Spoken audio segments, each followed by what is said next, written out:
जनपद जालौन इस समय अराजकता और प्रशासनिक लापरवाही के एक अजीबोगरीब चक्र में फंसा हुआ है। एक ओर जहां सड़कों पर दबंगई का राज है, वहीं दूसरी ओर बुनियादी ढांचे की बदहाली और सुरक्षा नियमों की अनदेखी ने आम नागरिकों की जान जोखिम में डाल दी है। हाल ही में हुई कुछ घटनाओं ने इन समस्याओं को और भी उजागर कर दिया है। उरई में एक युवक ने बस से साइड न मिलने पर बीच सड़क पर अपनी बुलेट खड़ी कर दी, जिससे लंबा जाम लग गया। वहीं 1 महीने पहले दबंगों द्वारा पीटे गए एक वृद्ध मजदूर की इलाज के दौरान मौत हो गई। इसके अलावा चलती ट्रेन से गिरने और जर्जर सड़कों के कारण हुए हादसों में 2 और लोगों की जान चली गई। इन सभी घटनाओं ने न केवल जनता में भय का माहौल पैदा किया है, बल्कि प्रशासन की निष्क्रियता पर भी गंभीर सवाल खड़े किए हैं। वहीं बीते सोमवार को कई महत्वपूर्ण घटनाएं हुईं। एक तरफ जहां कदौरा स्थित कान्हा गौशाला में गोवंश को पीटने का वीडियो वायरल होने के बाद सख्त कार्रवाई करते हुए केयरटेकर को बर्खास्त कर दिया गया, वहीं दूसरी तरफ 2 अलग-अलग सड़क हादसों में एक वृद्ध और एक महिला की जान चली गई। इन घटनाओं ने जहां प्रशासन को हरकत में आने पर मजबूर किया, वहीं आम जनता में भी चिंता का माहौल पैदा कर दिया है। अब समाचार विस्तार से। जनपद जालौन में मंगलवार को उरई रोडवेज बस स्टैंड पर एक युवक की दबंगई ने यात्रियों और राहगीरों को चौंका दिया। प्रत्यक्षदर्शियों के अनुसार युवक अपनी बुलेट से गुजर रहा था, तभी एक रोडवेज बस ने उसे साइड नहीं दी। इस बात से नाराज होकर उसने बस को रोका और अपनी बुलेट को उसके सामने खड़ी कर दिया। लगभग आधे घंटे तक युवक सड़क पर टहलता रहा, जिससे 500 मीटर लंबा जाम लग गया। इस दौरान ट्रैफिक ड्यूटी पर तैनात पीआरडी जवानों ने उसे समझाने का प्रयास किया, लेकिन वो अपनी जिद पर अड़ा रहा और जवानों से भी हेकड़ी दिखाता रहा। युवक की बुलेट की नंबर प्लेट पर जिलाध्यक्ष लोक जनशक्ति पार्टी रामविलास लोजपा आर लिखा हुआ था, जिससे ये अफवाह फैल गई कि वो राजनीतिक रसूख का इस्तेमाल कर रहा था। हालांकि जब मौके पर भारी भीड़ जमा हो गई और माहौल तनावपूर्ण होने लगा तो युवक अचानक बुलेट लेकर भाग निकला। उरई कोतवाली पुलिस ने घटना का वीडियो मिलने के बाद जांच शुरू कर दी है और बुलेट मालिक की पहचान कर उसके खिलाफ कड़ी कार्रवाई करने का आश्वासन दिया है। वहीं जनपद जालौन में एक वृद्ध मजदूर की मजदूरी मांगना उसकी मौत का कारण बन गया। उरई के नया रामनगर निवासी 70 वर्षीय जयराम, जो पिछले 40 सालों से रामनगर के सुरेश गुप्ता परिवार के लिए काम कर रहे थे, ने बढ़ती उम्र और कमजोरी के कारण काम छोड़ने का फैसला किया। जब उन्होंने अपनी बची हुई मजदूरी मांगी तो 15 अगस्त 2025 को सुरेश गुप्ता ने लोहे की छड़ों से उनकी बेरहमी से पिटाई कर दी। इस हमले में जयराम गंभीर रूप से घायल हो गए। परिजनों की सूचना पर पुलिस ने उन्हें सरकारी अस्पताल में भर्ती कराया, जहां से नाजुक हालत में उन्हें झांसी मेडिकल कॉलेज रेफर किया गया। लगभग 1 महीने के इलाज के बाद जयराम ने दम तोड़ दिया। उनके भतीजे संतोष ने इसे निर्मम हत्या बताया है और दोषियों के खिलाफ सख्त कार्रवाई की मांग की है। उरई कोतवाली प्रभारी अंजन कुमार सिंह ने बताया कि मारपीट का मुकदमा पहले ही दर्ज कर लिया गया था और अब पोस्टमार्टम रिपोर्ट के आधार पर आगे की कानूनी कार्रवाई की जाएगी। इधर सोमवार को जनपद जालौन में 2 अलग-अलग हादसों में की मौत हो गई, जिससे शोक का माहौल छा गया। पहली घटना उरई रेलवे स्टेशन के पास हुई, जहां सुल्तानपुर एक्सप्रेस से गिरकर 80 वर्षीय रामसेवक कुशवाहा की मौत हो गई। बताया जाता है कि रामसेवक चलती ट्रेन के गेट पर थे जब उनका संतुलन बिगड़ा और वे नीचे गिर गए। उम्र अधिक होने के कारण वे चोटों को सहन नहीं कर पाए और मौके पर ही दम तोड़ दिया। दूसरी घटना कोंचनगर की जर्जर सड़कों से जुड़ी है। मार्कंडेश्वर तिराहे से पंचानन चौराहे तक की सड़क पर गहरे गड्ढे हैं, जिससे आए दिन हादसे होते रहते हैं। मंगलवार को सरिया लेकर जा रहा एक ई-रिक्शा एक गड्ढे में पलट गया। गनीमत रही कि ड्राइवर समय रहते बाहर निकल आया। स्थानीय निवासियों ने बताया कि उन्होंने कई बार पीडब्ल्यूडी विभाग और नगर पालिका से शिकायत की है, लेकिन कोई ध्यान नहीं दिया जा रहा है। बारिश के मौसम में इन गड्ढों में पानी भर जाने से स्थिति और भी खतरनाक हो जाती है। नागरिकों ने आरोप लगाया कि विभाग किसी बड़ी दुर्घटना का इंतजार कर रहा है। उधर जनपद जालौन के कदौरा नगर स्थित कान्हा गौशाला में अनियमितताओं की सूचना पर सोमवार को एसडीएम मनोज कुमार सिंह ने अचानक निरीक्षण किया। इस दौरान उन्होंने कई चौंकाने वाली कमियां पाईं। गौशाला में मौजूद 240 गोवंशों में से 50 बिना टैगिंग के थे, जिस पर एसडीएम ने पशु चिकित्साधिकारी को तत्काल सभी गोवंशों की टैगिंग पूरी करने का निर्देश दिया। इसके अलावा गौशाला में लगे 9 में से 6 सीसीटीवी कैमरे खराब पाए गए। एसडीएम ने इन कमियों के लिए नगर पंचायत के अधिकारियों को कड़ी चेतावनी दी। निरीक्षण के दौरान ही एक कर्मचारी द्वारा गोवंश को बेरहमी से पीटने का एक वीडियो सोशल मीडिया पर वायरल हो गया था। एसडीएम ने इस मामले की गहन जांच की और गोपालक मिथिलेश कुमार तथा नगर पंचायत कर्मियों से पूछताछ की। जांच में दोषी पाए जाने पर गौशाला के केयरटेकर हरिराम को तत्काल प्रभाव से नौकरी से हटा दिया गया। एसडीएम ने सख्त लहजे में कहा कि भूसा, चोकर की गुणवत्ता और सीसीटीवी कैमरों की स्थिति में कोई समझौता नहीं किया जाएगा।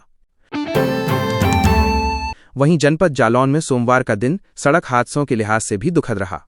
पहली घटना उरई में हुई, जहां झांसी कानपुर हाईवे पर इंदिरानगर निवासी 60 वर्षीय राम मनोहर विश्वकर्मा अपनी भैंस चरा रहे थे, तभी पीछे से आ रहे एक तेज रफ्तार ट्रक ने उन्हें टक्कर मार दी। गंभीर रूप से घायल राम मनोहर को परिजन मेडिकल कॉलेज ले गए, जहां डॉक्टरों ने उन्हें मृत घोषित कर दिया। हादसे के बाद चालक ट्रक लेकर मौके से फरार हो गया। पुलिस ने मामला दर्ज कर चालक की तलाश शुरू कर दी है।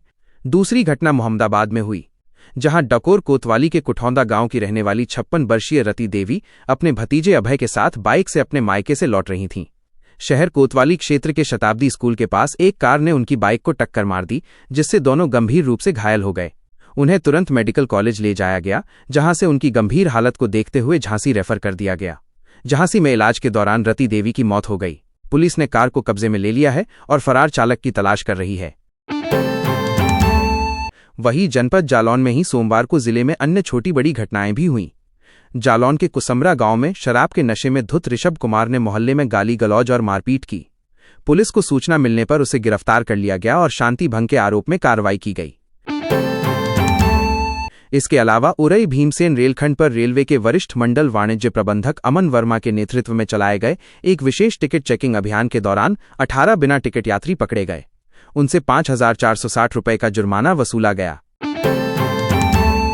इधर जनपद जालौन में रामपुरा ब्लॉक क्षेत्र के किसान डीएपी खाद न मिलने से परेशान हैं। रबी की फसलों जैसे गेहूं और सरसों की बुवाई का समय होने के बावजूद समितियों में खाद उपलब्ध नहीं है। किसान घंटों इंतजार करने के बाद भी खाली हाथ लौट रहे हैं। बाढ़ प्रभावित नदिया पार इलाके के किसानों की मुश्किलें और भी बढ़ गई हैं। रामपुरा सहकारी समिति के सचिव ने आश्वासन दिया है कि जल्द ही जिला अधिकारियों के आदेश के बाद खाद का वितरण शुरू हो जाएगा। उधर जालौन जिले के अलग अलग थानों में 6 महीने से अधिक समय से खड़े सीज और लावारिस वाहनों को हटाने के लिए पुलिस अधीक्षक डॉक्टर दुर्गेश कुमार ने एक सख्त निर्देश जारी किया है। उन्होंने सभी वाहन मालिकों से अपील की है कि वे 7 दिन के भीतर अपने वाहन छुड़ा लें, अन्यथा उनकी नीलामी कर दी जाएगी।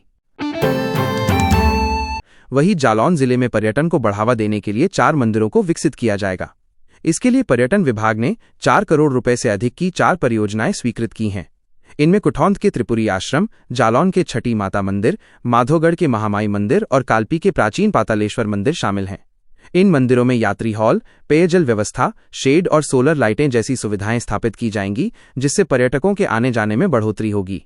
जिलाधिकारी राजेश कुमार पांडेय ने बताया कि इन परियोजनाओं से जिले में पर्यटन सुविधाओं का विकास होगा और रोजगार के नए अवसर पैदा होंगे। इधर शिक्षा के क्षेत्र में नए आदेश के अनुसार इंस्पायर मानक अवार्ड योजना के तहत आवेदन करने की अंतिम तिथि 30 सितंबर है। इस योजना में कक्षा 6 से 12वीं तक के छात्र छात्राओं को आवेदन करना होता है, लेकिन जिले के 16 विद्यालयों के 29 आवेदन इसलिए रद्द कर दिए गए क्योंकि उन्होंने पोर्टल पर प्रोजेक्ट से संबंधित तस्वीरें अपलोड नहीं की थीं। इन विद्यालयों को नए सिरे से आवेदन करने के लिए कहा गया है। डीआईओएस राजकुमार पंडित ने सभी प्रधानाध्यापकों को निर्देश दिया है कि वे हर विद्यालय से 5-5 बच्चों के आवेदन सुनिश्चित करें और किसी भी लापरवाही पर कार्रवाई की जाएगी। कल दिनांक 15/9/25 को अमरनाथ पुत्र स्वर्गीय रामकृष्ण निवासी मोहल्ला रामनगर द्वारा तहरीरी सूचना दी गई कि दिनांक 15/8/25 को अभियुक्त गण द्वारा मेरे भाई जयराज के साथ गाली गलौज व मारपीट की गई है। तहरीर के आधार पर कोतवाली उरई में तत्काल सुसंगत धाराओं में अभियोग पंजीकृत किया गया था।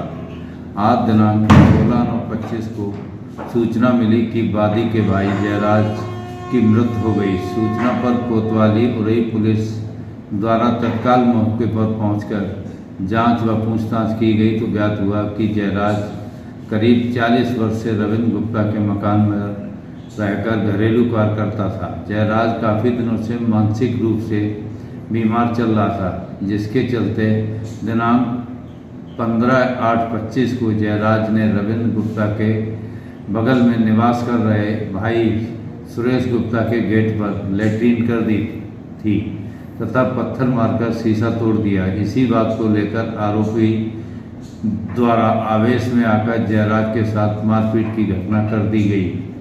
जयराज का उपचार उसके भाई के द्वारा मेडिकल कॉलेज उरई में कराया गया।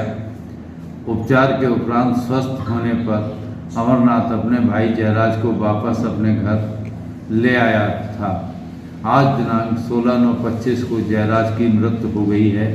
मृतक का सब कब्जे में लेकर पंचायतनामा की कार्रवाई पूर्ण कर पोस्टमार्टम हेतु भेजा जा रहा है। जांच व पोस्टमार्टम रिपोर्ट में प्रकाश में आए तथ्यों व साक्ष्यों के आधार पर आवश्यक विधिक कार्रवाई की जाएगी।